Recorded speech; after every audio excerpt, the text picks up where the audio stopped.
Welcome back. The storm is our signal, the darkness our stage. You're here for that unique feeling, a shiver of fear and a sense of peace, all at once. Let's get the ritual out of the way.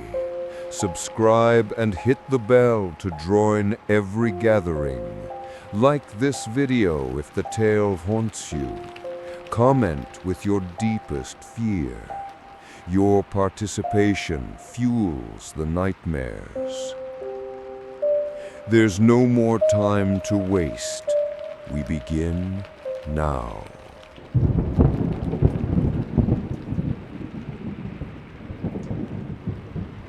In hide and seek, the worst thing that can happen is not being found. You just get bored and go home. That's what I thought. But the summer I turned 12, my best friend Sam and I played one last game in the old abandoned silo. I was the one who hid, and something else, something that wasn't Sam, was the one that came looking. My grandparents' farm wasn't a real farm anymore. It was a quiet, sprawling piece of land where the fields had gone fallow and the old buildings were slowly surrendering to nature. For my best friend Sam and me, it was a paradise of adventure.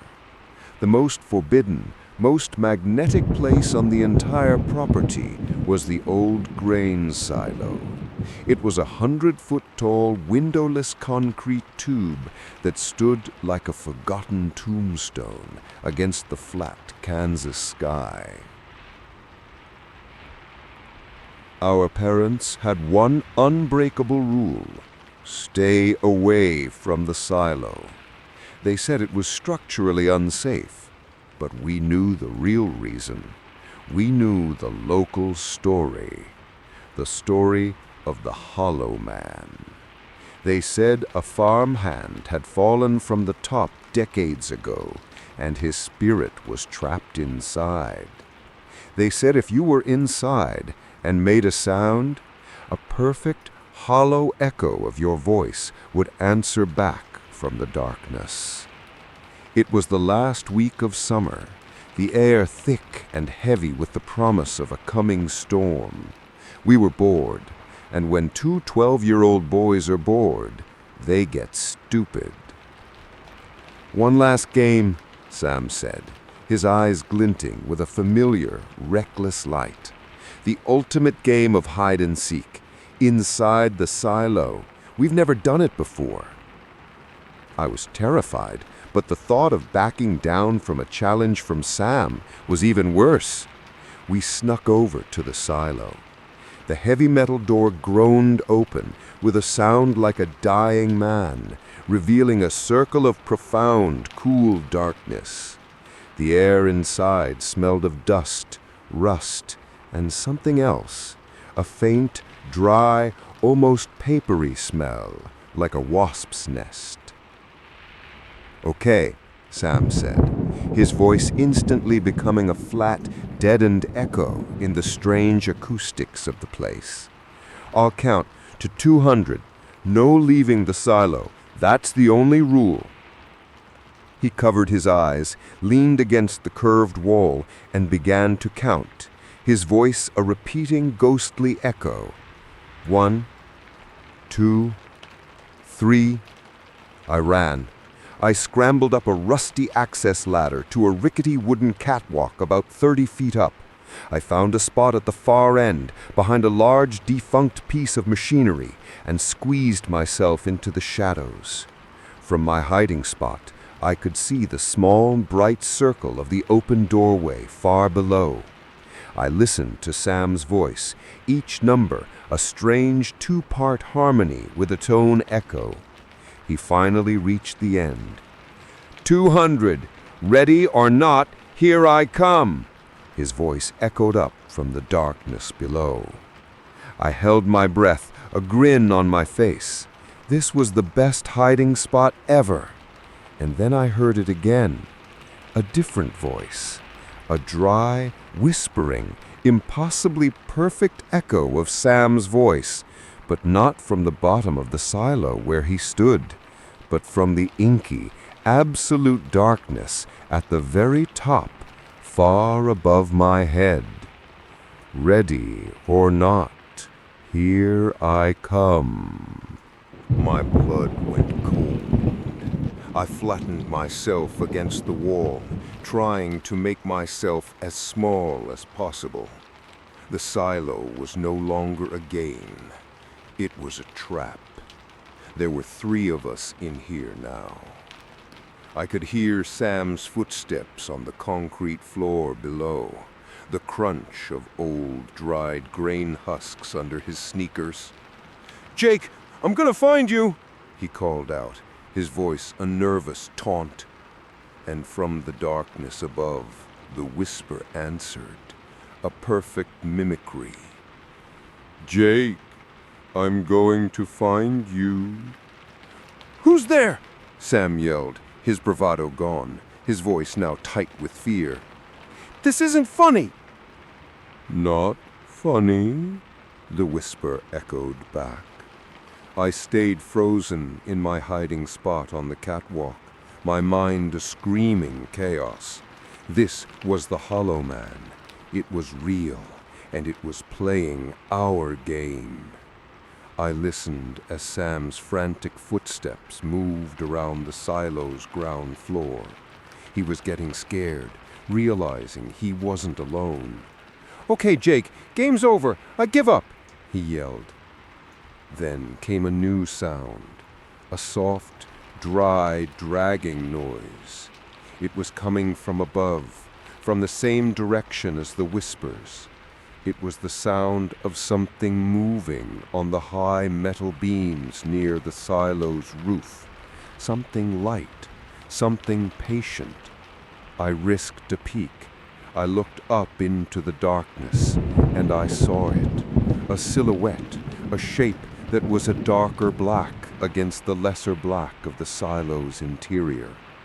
It was long, impossibly thin, and it moved with a strange, jointless grace, like a spider. It was clinging to the ceiling, crawling, slowly, silently, towards the central loading hatch directly above the silo floor where Sam was standing.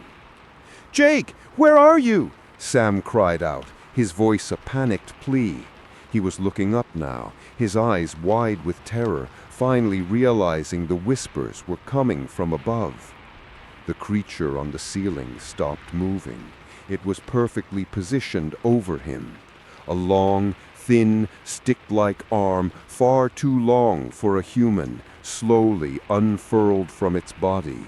It reached down, down, down into the darkness, and then I heard a sound I will never, ever forget. A soft, wet, sickening thump, like a sandbag being dropped onto mud. Sam let out a single, sharp, choked-off scream, and then silence. A profound, absolute silence. The footsteps on the floor were gone. I pressed myself back into the shadows, my hand clamped over my mouth, stifling a sob. And from the center of the silo below, the whispering voice spoke again, no longer an echo, but a statement. It was a perfect, chilling, and utterly victorious imitation of Sam's own voice. "Found you?" I was alone. Alone with the thing that had taken my best friend. The game was no longer hide and seek.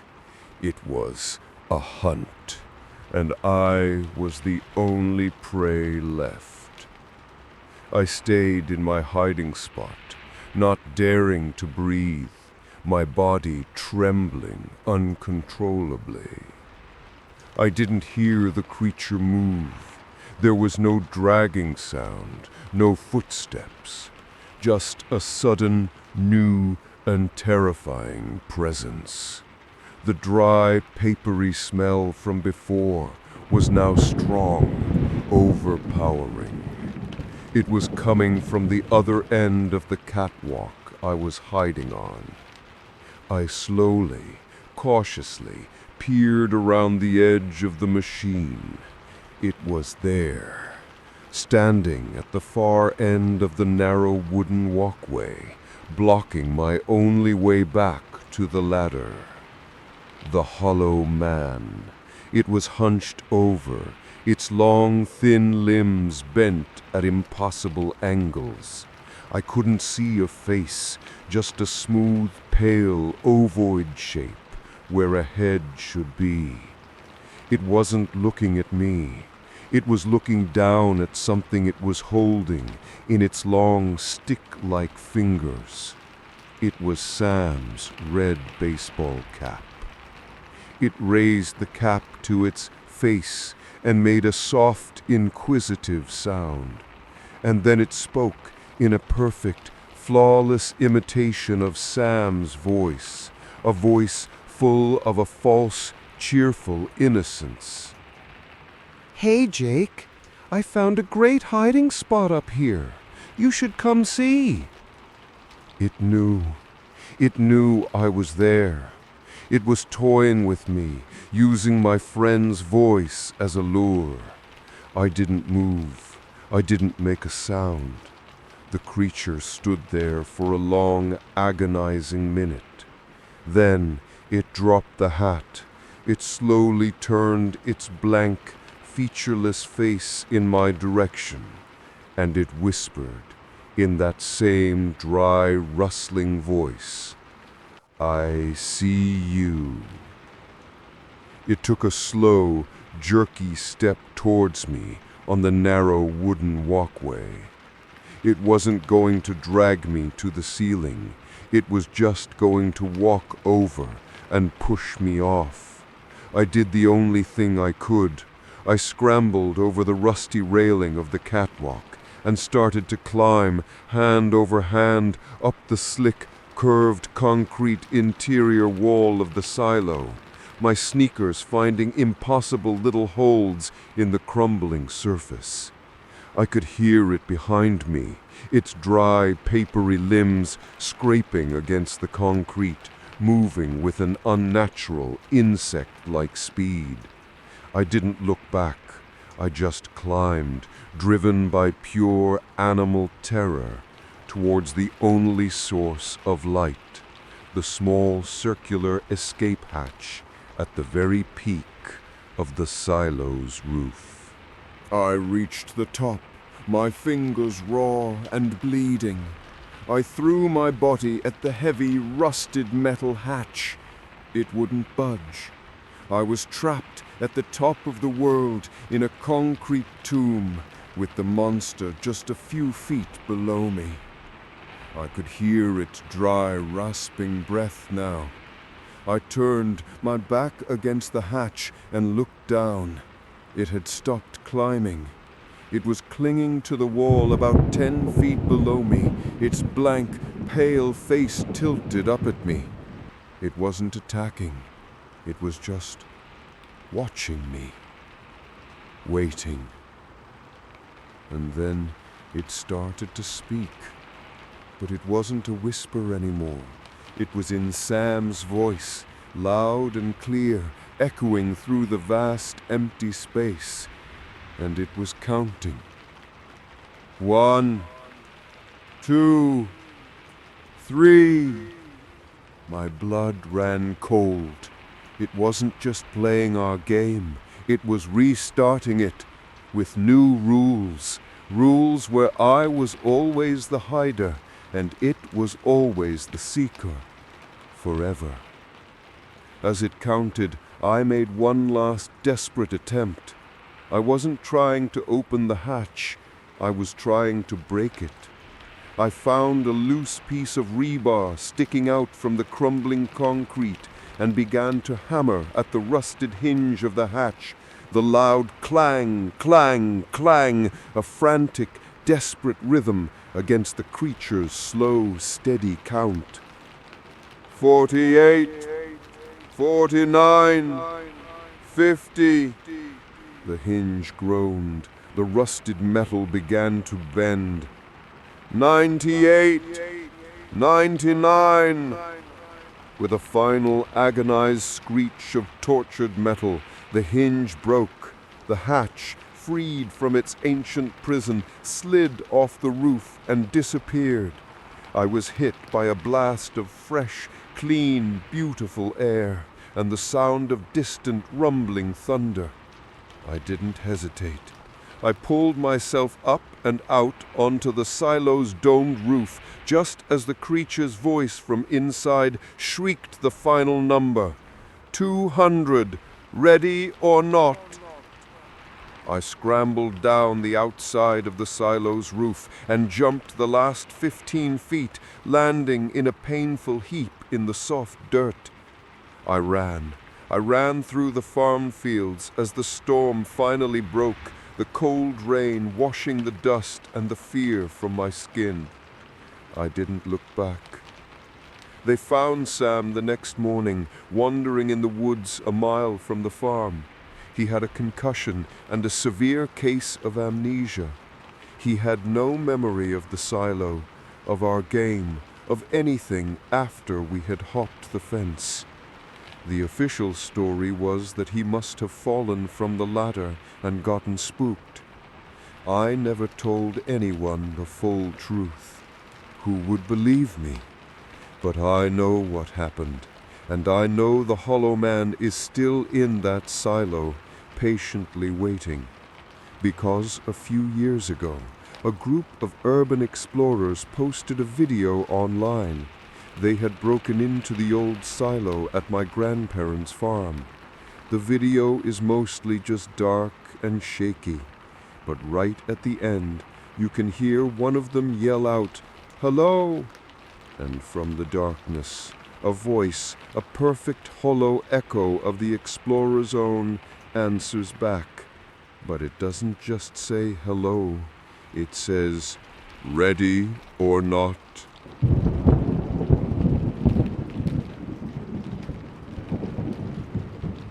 When you're a kid, the rules of a game are law. 10 seconds to hide, no peeking, home base is safe. At my grandma's farm, we had a 4th rule for hide and seek. If you hear yourself calling your own name, don't answer. Every summer, my family would have a huge reunion at my grandmother's sprawling, isolated farm in rural Ohio. For a 10-year-old kid, it was paradise. 100 acres of woods, a creaky old barn, and a massive cornfield that seemed to stretch to the edge of the world. And every year, the cousins would play the same game, a massive, dusk-till-dark game of hide-and-seek we called the Echo Game. My older cousin, Mark, who was 14 and a bit of a bully, was the one who taught us the special rules. He said the game was an old tradition on the farm. The rules were simple. The seeker would stand at the base of a huge ancient oak tree, our home base, cover their eyes, and count to 100. The hiders would scatter. But Mark added the creepy local legend part. He says, a little boy vanished playing this game years ago. He got lost in the cornfield. They say he still tries to play. Sometimes he'll find you, and he'll try to trick you. He'll whisper your name in your own voice to make you think you're the one who's it. He then recited the one unbreakable rule. If you hear yourself calling, you don't answer. You just stay hidden.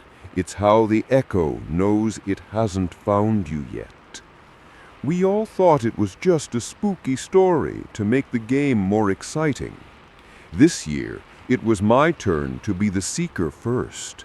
I leaned against the rough bark of the old oak, the setting sun casting long, spooky shadows across the fields. I closed my eyes and began to count. 1, 2, 3. As my count got higher, the world seemed to get quieter. The normal sounds of the farm, the crickets, the distant lowing of cattle, all seemed to fade away, replaced by the sound of my own voice echoing back at me, just slightly. 98, 99, 100. Ready or not, here I come. I opened my eyes. The world was cast in the deep blues and purples of twilight. The farm was completely silent. It was my job to find my 3 cousins, Mark, my younger sister Chloe, and my quiet cousin Sarah. I started my search, the familiar thrill of the game filling my chest. I checked the barn first, nothing. Then the woods, still nothing. I was walking along the edge of the massive cornfield, the tall stalks rustling in the evening breeze, when I heard it, a soft, whispering voice coming from deep within the corn. "Kevin," it whispered. It was my own voice, a perfect, chilling echo. But I was the seeker. I was the one who was supposed to be calling their names. A cold knot of fear tightened in my stomach. The game had just started, and someone or something was already breaking the rules. I tried to rationalize it. The wind, my mind playing tricks on me. I shouted into the cornfield, trying to sound braver than I felt. "Nice try, Mark. You're not going to trick me." The only reply was the rustle of the corn. I eventually found my sister Chloe hiding in the hayloft of the barn, and my cousin Sarah tucked behind the old water pump. But Mark, the oldest and best hider, was nowhere to be found. As the sky grew darker, our game started to feel less like fun and more like a real search. "Okay, Mark, you win. Game's over," we all yelled. Silence. We were starting to get genuinely worried. We were all gathered back at the home base oak tree when we saw him walking slowly out of the far edge of the cornfield. He was covered in dirt, his clothes were torn, and he had a strange, dazed look on his face. "Where were you?" Chloe asked, her voice a mixture of relief and annoyance. Mark just shook his head, not looking at us. "It found me." It sounded just like me. It kept saying, "I found you, Mark. You have to come out now." He had a long, thin, vertical scratch on his cheek that hadn't been there before. He refused to play again for the rest of the night. The next night, it was Mark's turn to be it. He was still shaken, but his pride wouldn't let him back out. He leaned against the oak tree, his counting quiet and rushed. The 3 of us scattered.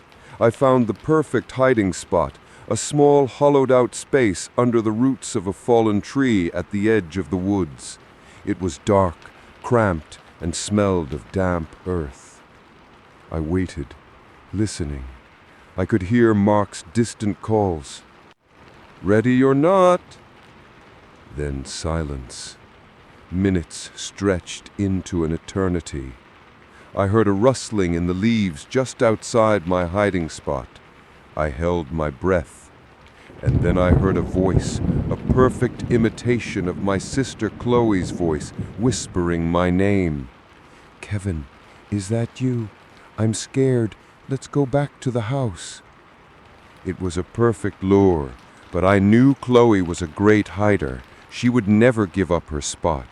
And more importantly, she would never whisper. She would yell. I stayed perfectly still, my heart hammering against my ribs. The rustling outside my hiding spot continued for a moment, and then it moved on. A few minutes later, I heard Chloe let out a sharp, terrified scream from the other side of the woods, followed by a loud crashing sound, and then a horrible, final silence.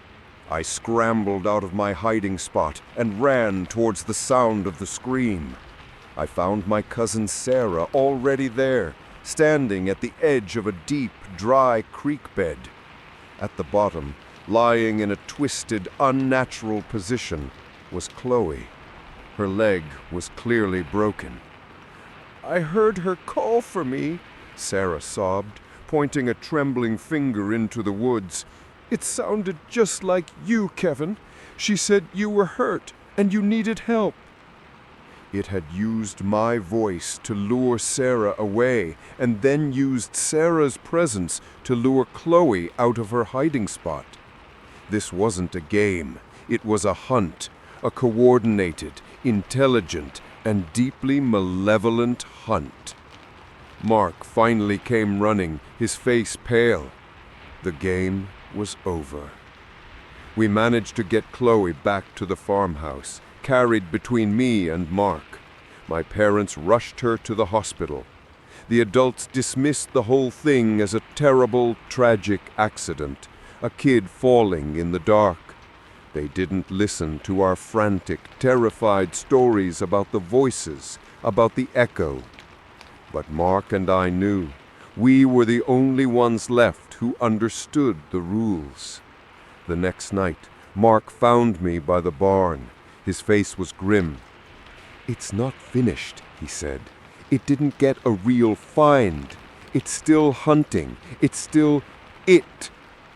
I didn't want to believe him, but that night, as I was trying to fall asleep in the guest room, I heard it, a faint scratching on the window pane. I looked. There was nothing there. Then a voice, a perfect, chilling whisper that was an exact copy of my dad's, came from right outside my door. "Kevin, you okay in there, buddy? Just wanted to check on you." My real dad was asleep 2 rooms down the hall. I stayed in my bed, silent, rigid with fear, until the sun came up. The next day, Mark came to me with a new, terrifying theory. "It's tied to the game," he said, his eyes wide with a feverish intensity. "The game has to be finished. Someone has to be found. It has to win. Otherwise, it will just keep hunting us, even inside the house." He was proposing the unthinkable. We had to go out one last time. We had to play one final round and let it find one of us to end the game. It was the stupidest, most insane plan I had ever heard. But looking at the dark, looming shape of the cornfield, feeling the weight of the thing's attention on our family, I knew he was right. It felt like the only way. We decided to draw straws, a short one and a long one. The loser would be the sacrifice, the one who had to be found. My hand was trembling as I reached into Mark's closed fist. I pulled out the long straw. I was safe. Mark just closed his eyes and let out a long, shaky breath. That night, just as the sun was setting, we walked out to the old oak tree one last time. I was the seeker. I leaned against the rough bark, the same way I had just a few days ago. But the thrill was gone, replaced by a cold, hollowing dread. I closed my eyes. 1, 2, 3. Behind me, I heard a single set of footsteps, Mark's, running not towards the barn or the woods, but directly into the vast, whispering darkness of the cornfield. 99, 100. Ready or not? I didn't finish the sentence. I didn't need to. The game was already in progress. I just stood there, my back to the cornfield, for what felt like an eternity. The world was completely, unnaturally silent. Then, from deep within the corn, I heard Mark's voice, a single, sharp, terrified scream that was cut off with a sickening, wet, tearing sound. And then I heard it, a new voice, a voice I had never heard before, but which I understood instantly. It was a chorus of voices, dozens of them, all whispering in a single, unified, triumphant sigh that seemed to roll out of the cornfield and wash over the entire farm. Found you. The game was over. The echo had won. I never saw my cousin Mark again. The police searched for weeks. He had vanished without a trace from the middle of a cornfield. His disappearance became the new, horrifying, and very real ending to the local legend. I grew up. I moved away. I have a family of my own now. I have a son.